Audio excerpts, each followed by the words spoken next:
Pinasasampahan na ng patong-patong na kaso ng Department of Justice si Pastor Apollo Kibuloy.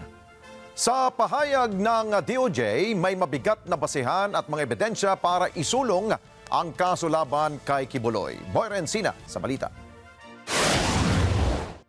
Ipinag-utos ng Department of Justice o DOJ sa Piskalya ng Davao City na kasuhan sa korte si Kingdom of Jesus Christ leader Apollo Kibuloy.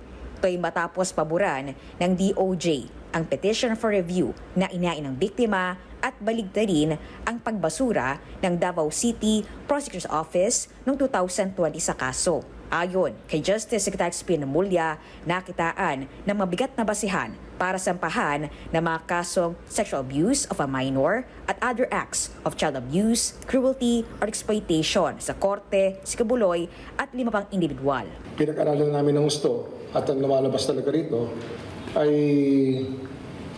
meron talagang kailangang panagutan si Pastor Apollo Kibuloy at ang kanyang mga kasama sa isang complainant po, sa isa po nagre-reklamong nung panahon na yun ay menor de edad, 17 anyos nung nangyayari po ang krimen. Isasampa naman sa korte sa Pasig City ang kasong qualified human trafficking laban sa leader at sa mga kasamahan nito.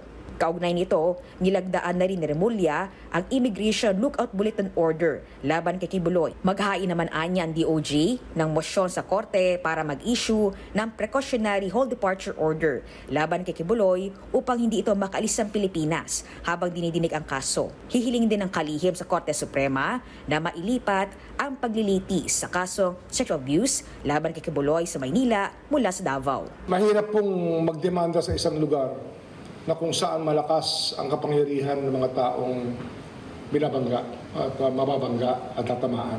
Boy Rencina para sa Mata ng Agila, matapang matapang. Maraming salamat sa inyo pong pagsubaybay sa Mata ng Agila Primetime. Para malaman ang matatag, matapang at matapat na mga balita, i-follow lamang at mag-subscribe sa @Net25 TV.